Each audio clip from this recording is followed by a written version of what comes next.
Bulletin का आगाज करें और सबसे पहले खबर दें। तालीमी इदारे खुलेंगे या बंद रहेंगे? NCOC का खुसूसी इजलास आज होगा।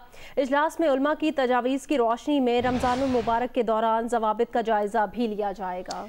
ज़रा के मुताबिक इस्लामाबाद के महकमे सेहत ने तालीमी इदारों को मज़ीद चंद दिन बंद रखने की तजवीज़ देते हुए कहा है कि इस्लामाबाद में कोरोना केसेस कम होने तक तालीमी इदारों को ना खोला जाए। वफाकी वज़ीर तालीम शफ़कत महमूद कह चुके हैं कि जो फैसला होगा वो तालीम और सेहत के हुक्काम और NCOC का मुत्तफ़िका फैसला होगा।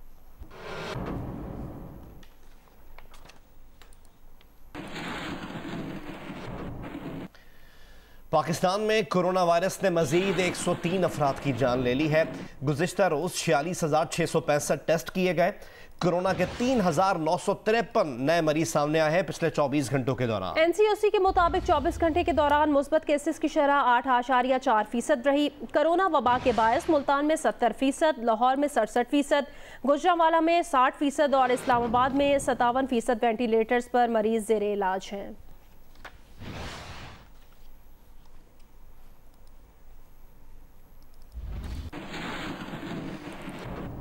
कोरोना केसेस में इजाफे के पेश नज़र महकमा तालीम सिंध ने आज से 21 अप्रैल तक तमाम निजी और सरकारी तालीमी इदारों में 8वीं जमात तक की फ़िज़िकल क्लासेस को मुअत्तल कर दिया।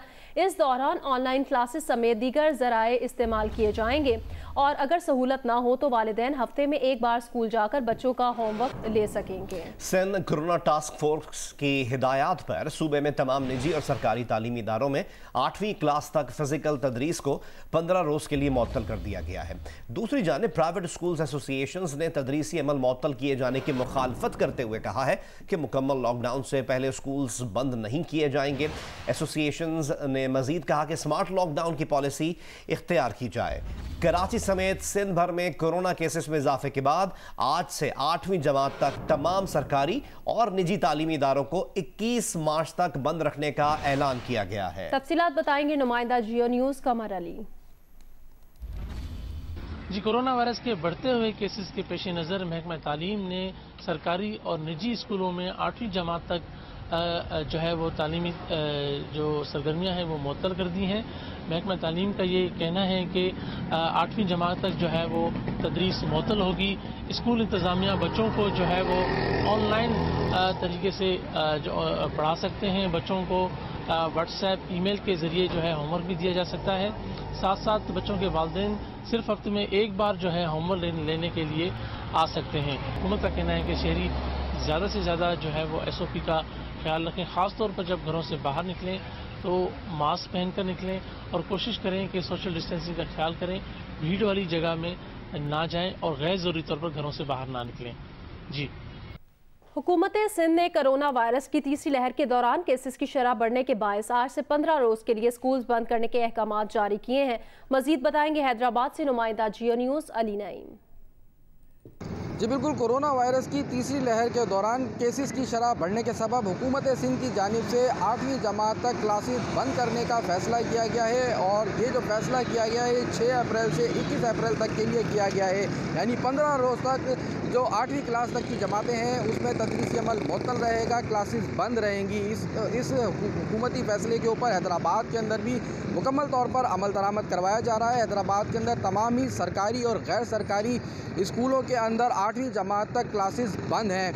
इसके साथ ही साथ आपको ये भी बताते चलें कि हैदराबाद के अंदर वफाकी हुकूमत के ज़ेर इंतज़ाम जो स्कूल हैं वहाँ पर 8वीं जमात तक जो तलबा हैं वहाँ पर तालीम हासिल करने के लिए आज भी स्कूलों का रुख कर रहे हैं। इस हवाले से हुकूमती फ़ैसले के हवाले से जो तलबा के वालिदैन हैं उनकी जानिब से मिले जुले रद्द अमल का इजहार किया जा रहा है। कोई इस फैसले को दुरुस्त भी करार दे रहा है तो कोई इस फैसले के ऊपर तहफ़्फ़ुज़ात का इजहार भी कर रहे हैं।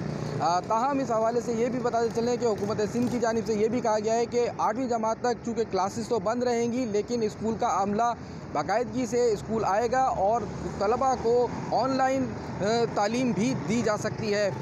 इस हवाले से ये भी बताते चलें कि NCOC की जानिब से आज के रोज़ तमाम मुल्क के अंदर तालीमी इदारों के हवाले से तदरीसी अमल के मामले पर भी फैसला किया जाएगा। जी, सिंध भर में जुमे और इतवार को कारोबारी मराकज़ बंद रहेंगे। महकमा दाखिला सिंध की जानिब से जारी वजाहती नोटिफिकेशन में कहा गया, सिंध भर में जुमे और इतवार को कारोबारी सरगर्मियों की इजाज़त नहीं होगी, जबकि अशिया खुरोनोश, मेडिकल स्टोर्स और दूध की दुकानें खुली रखी जा सकेंगी।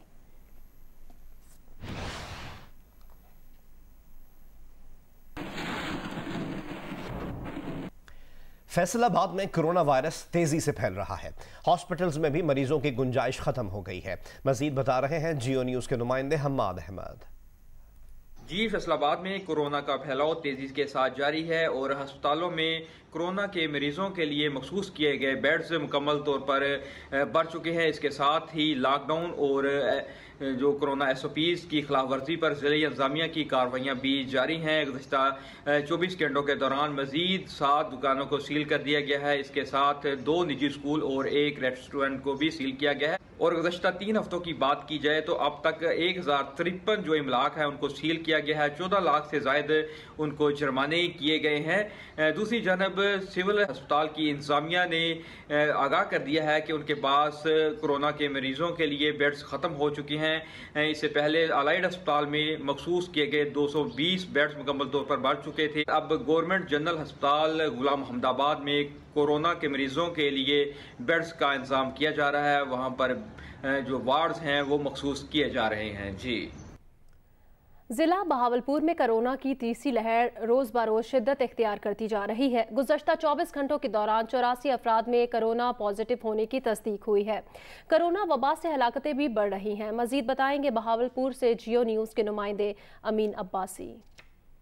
जिला बहावलपुर में कोरोना की तीसरी लहर रोज बरोज शिद्दत अख्तियार करती जा रही है। कोरोना पॉजिटिव मरीजों की तादाद में भी मुसलसल इजाफा होता जा रहा है।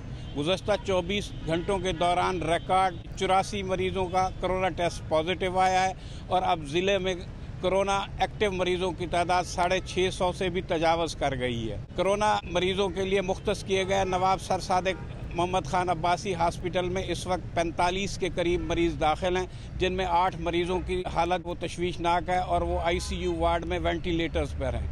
MS Nawab Sir Sadiq Mohammad Khan Abbasi hospital doctor Rana Yusuf के मुताबिक तीसरी लहर के दौरान जो भी मरीज़ आ रहे हैं उनकी हालत तशवीशनाक होती है। एक तरफ कोरोना तेज़ी से फैल रहा है तो दूसरी तरफ बहावलपुर के शहरी कोरोना SOPs पर अमल करते हुए दिखाई नहीं देते। कोरोना के फैलाव की वजह से लाहौर के 9 और मुल्तान के 2 मजीद इलाकों में लॉकडाउन लगा दिया गया है। सेक्रेटरी हेल्थ केयर पंजाब का कहना है कि ज्यादा कोरोना केस वाले इलाकों में स्मार्ट लॉकडाउन लगाया जा रहा है। लाहौर में के इलाकों Cavalry Ground, Punjab Employees Housing Society, Model Town F और E, दातागंज बख्श टाउन में Rajgarh, Chauhan Road, Shadman Colony number 1, Islampura और शाह जमाल इछरा के इलाकों में लॉकडाउन लगा दिया गया है। मुल्तान की पीर कॉलोनी और अशरफ कॉलोनी में लॉकडाउन लगाया गया है। लॉकडाउन वाले इलाकों में शॉपिंग मॉल, रेस्टोरेंट्स और दफातर बंद रहेंगे। इंतहाई ज़रूरत के पेश नज़र एक फ़र्द एक सवारी इस्तेमाल कर सकेगा।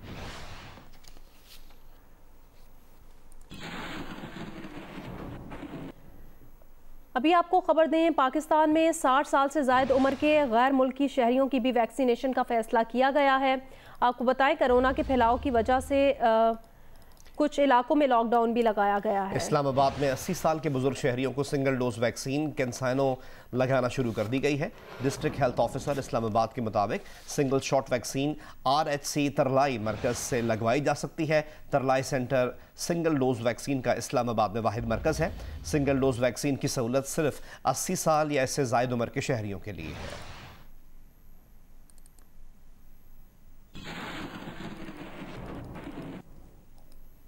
और अभी आपको बताएं, पाकिस्तान में 60 साल से ज़ायद उम्र के गैर मुल्की शहरियों की भी वैक्सीनेशन का फैसला किया गया है। पाकिस्तान में अब तक 9,36,383 अफराद को कोरोना वैक्सीन लगाई जा चुकी है। National command and operation centre के आदाद शुमार के मुताबिक 65 साल से ज़ायद उम्र के अफराद की वॉक इन वैक्सीनेशन 3 अप्रैल से जारी है। 65 साल और इससे ज़ायद उम्र के अफराद करीबी सेंटर से इन स्पॉट रजिस्ट्रेशन करा सकते हैं। 60 से 64 साल वाले अफराद रजिस्ट्रेशन के बाद वैक्सीनेशन करवा सकते हैं। 50 से 59 साल की उम्र के अफराद वैक्सीनेशन के लिए रजिस्टर करवा सकते हैं।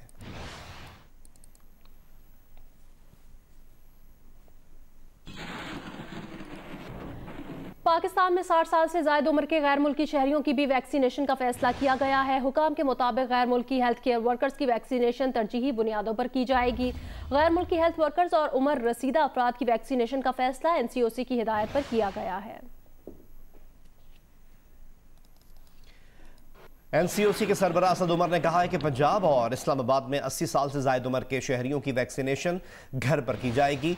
ये अमल 2 दिन में शुरू हो जाएगा। बुजुर्ग शहरियों की घर पर कोरोना वैक्सीनेशन के लिए बाकी सूबों को भी कहा है।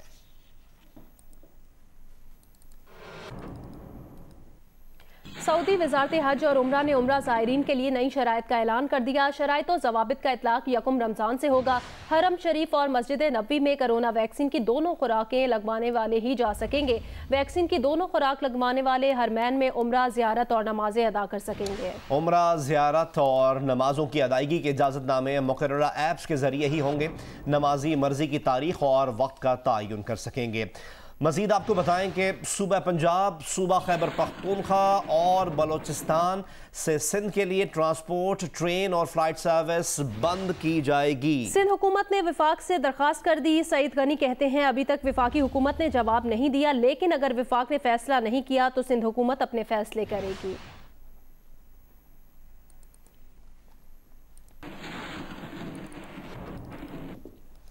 मौसम से मुतालिक अपडेट करें। मुल्क भर में रवां बरस जनवरी से मार्च के दौरान बारिशें मामूल से 46% तक कम हुई। महकमा मौसमियात की तरफ से रवां साल मार्च तक बारिश का डेटा जारी कर दिया है। महकमा मौसमियात के मुताबिक सिंध और सूबा बलूचिस्तान में बारिशें इंतहाई कम हुई। सूबा सिंध में 76% और बलूचिस्तान में 77% कम बारिशें हुई हैं।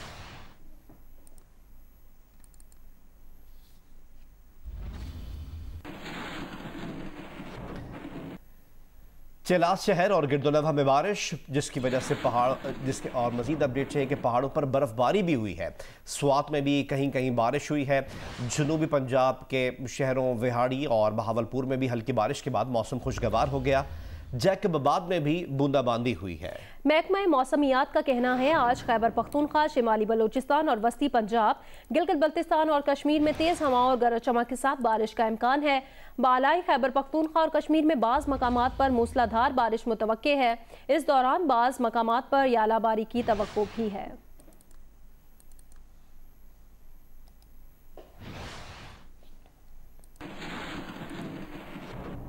गिलगित बल्तिस्तान के जिला दियामर के पहाड़ों पर वक्फे से बर्फबारी जारी है। बर्फबारी के बायस मकामी आबादी घरों में महसूर होकर रह गई है। मजीद बताएंगे सरताज खान। गुज़िश्ता 2 रोज से जिला दियामर में बुलंद पहाड़ों बाबूसर टॉप, मुटोगा टॉप, नगा पर्वत पर शदीद बर्फबारी से कई फुट बर्फ पड़ चुकी है। बलाई वादियों, थक न्याट, समाल चक्कर, दारेल तांगीर में भी बर्फबारी का सिलसिला जारी रहा। नशेबी इलाकों में मूसलाधार बारिशों, बालाई ठंडी हवाओं के बायस सख्त सर्दी के लहर ने लोगों को दोबारा गर्म कपड़ों का इस्तेमाल शुरू करवा दिया है। बाज़ बालाई वादियों की राब्ता सड़कें लैंड स्लाइड से ब्लॉक होने की वजह से लोगों को एशियाए ज़रूरियात की नक़ल हमल में तकलीफ का सामना है। चलास शहर व गिरदरवा में बिजली की लोड शेडिंग में मज़ीद इजाफा होने से घरेलू सार्फिन और ताजरों को परेशानियों का सामना है। बालाई पहाड़ बर्फ़ से ढक चुके हैं, हर तरफ बर्फीले खूबसूरत नज़ारे हैं। सरताज खान, नुमाइंदा जियो न्यूज़, दियामिर, चिलास। एक अपडेट आपसे शेयर करें। बरकी रोड पंगाली गांव के घर में धमाका हुआ है, जिसके नतीजे में 4 अफराद जाँ बहक और 12 अफराद के जख्मी होने की इत्तला है। जराये के मुताबिक घर में गैस भर गई, आग जलाने से धमाका हो गया। 12 शदीद जख्मी अफराद अस्पताल मुंतकिल कर दिए गए हैं। बरकी रोड पर पंगाली गांव के घर में धमाका हुआ है। लाहौर से अपडेट आपको कर रहे हैं। लाहौर के बरकी रोड से अपडेट ये है कि पंगाली गांव के घर में धमाका हुआ है, जिसके नतीजे में 4 अफराद जाँ बहक हुए हैं, 12 अफराद जख्मी भी हुए हैं। तफसीलात जानेंगे अहमद फराज से। अहमद, इस वाक़ये से मुतालिक अपडेट कीजिएगा। जी बिल्कुल, ये पंगाली गांव है बरकी रोड पर और यहाँ पे ये वाकया पेश है। ये घर में जो है वो गैस लीकेज हो रही थी। जो ही अहले खाना ने सुबह नाश्ता बनाने के लिए माचिस जलाई तो अचानक जोरदार धमाका हुआ, जिसके नतीजे में ये इमारत भी मुनहदिम हो गई और उसकी वजह से इसके साथ मुल्का 2 इमारतें भी मुनहदिम हो गई और इस वाकये में 12 अफराद जो है वो जख्मी हुए हैं और रेस्क्यू ने फौरी पहुंचकर उनको तिब्बी इमदाद के लिए अस्पताल पहुंचाया, जिनमें से 4 बच्चे भी हैं और 4 बच्चों की हलाकत हो गई है। ये रेस्क्यू का ये कंफर्म किया है कि उनकी लाशें भी इस वक्त अस्पताल में पड़ी हैं और दीगर जख्मियों को भी वहां पर तिब्बी इमदाद दी जा रही है, जबकि रेस्क्यू जो टीमें हैं वो वहां से मलबा उठाने का काम कर रही है। जो 4 अफराद जाम भाग बताए जा रहे हैं, चारों बच्चे हैं? जी बिल्कुल, ये चारों की उम्रें जो है वो 10 साल और 12 साल से कम है और चारों के बारे में ये बताया जा रहा है कि ये चारों बच्चे हैं, क्योंकि जब ये वाकया हुआ है तो तमाम अफराद जो थे वो क्योंकि ये इमारत मुनहदिम हुई थी, इसके साथ 2 मुल्का इमारतें भी गिरी थी और ये तमाम लोग जो थे ये मलबे नीचे से निकाले गए हैं, क्योंकि रेस्क्यू वहां पर पहुंच चुकी थी। जब इनको मलबे से निकाला है तो 4 बच्चे जो थे वो मुर्दा पाए गए हैं, जबकि दीगर जो जख्मी हैं उनको अस्पताल पहुंचा दिया गया है। बहुत शुक्रिया अहमद फराज अपडेट करने के लिए।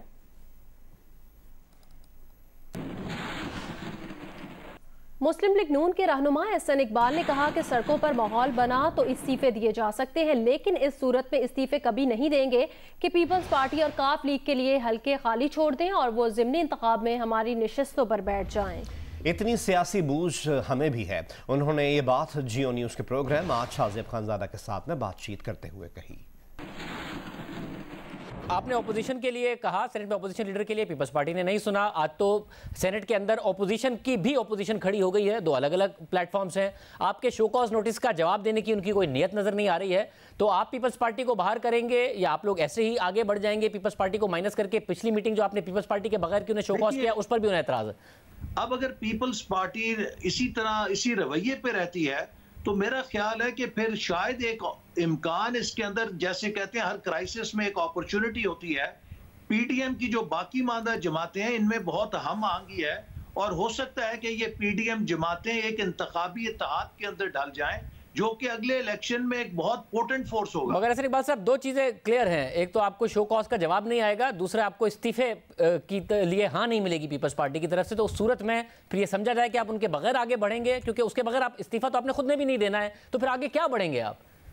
जी देखिए, अगर पीपल्स पार्टी इन दोनों चीजों पे इनकार करती है तो अमलन वो इस बात को मोहर देगी, साबित करेगी कि वो पीडीएम से अलहदा हो गई है। अब फॉर प्रैक्टिकल पर्पसेस तो उन्होंने राहें जुदा कर ली थी। सिचुएशन बिल्कुल राइट थी, अगर लॉन्ग मार्च के साथ इस्तीफे होते ये निजाम गिर जाना था और ये बेल आउट दिया है पीपल्स पार्टी ने 9 जमातों का साथ ना देकर और सिर्फ अपनी एक अलहदा राह अपना के। हम इसके बाद अपनी जद्दोजहद जारी रखेंगे और इस्तीफे जो है वो सूरत में जरूर दिए जा सकते हैं कि अगर स्ट्रीट के ऊपर वैसा माहौल बन जाए, लेकिन उस सूरत में हम इस्तीफे कभी नहीं देंगे कि हम पीपल्स पार्टी और काफ लीग के लिए हल्के खाली छोड़ दें कि वो ज़िमनी इलेक्शन के अंदर आके हमारी नशिस्तों पर बैठ जाएं। इतनी सियासी सूझबूझ हमें भी है। पीपल्स पार्टी वस्ती पंजाब के सदर कमर जमान कायरा ने कहा है कि पीडीएम की एक जमात मास्टर के तौर पर बर्ताव करने लगी है। जियो न्यूज़ के प्रोग्राम आज शाज़ेब खानज़ादा के साथ में बातचीत करते हुए उन्होंने कहा कि हम इस्तीफे देने की बात पर तैयार हैं, लेकिन पीडीएम में इस्तीफों से पहले अदम एतमाद पर इत्तेफाक हुआ था। पंजाब की सेनेट की नशिस्तों पर मुस्लिम लीग नून ने पीटीआई से मिलकर बंदरबांट की, हमने कोई एतराज नहीं किया। शो कॉज नोटिस पर उनकी जमात क्या फैसला करती है नहीं मालूम, मगर मैं इस नोटिस को रद्दी का कागज भी नहीं समझता। एक जमात अपने आप को एक मास्टर के तौर पे बिहेव करने लगी है। कौन सा कायदे कुलिये बने हुए हैं कि आप किसी जमात को चार्जशीट करेंगे, किसी जमात को आप शोकाज देंगे, और शायद खाकान अब्बासी साहब ने किस कानून किस असूल के तहत पीडीएम जो है ये कंसेंसस बेस्ड फैसला साजी के ऊपर था, ये कसरते राय के ऊपर नहीं। कोई भी 10 जमातों में से एक जमात किसी एक बात पे अगर एग्री नहीं करती तो वो किसी बाकी जमातों पे बाइंडिंग नहीं है, वो पीडीएम का असूल नहीं बन सकता। और क्यों ये समझ रही है मुस्लिम लीग कि जिस तरह वो सोचते हैं सब जमातें वही सोचेंगी तो वो ठीक है। पंजाब के अंदर क्या हुआ, इसी पीटीआई के साथ मुकमका करके अपने सीटें ले ली, बांट ली। मोहम्मद जुबैर साहब जाके 2 दफा आर्मी चीफ से मिलते हैं, किस काम के लिए मिलते हैं?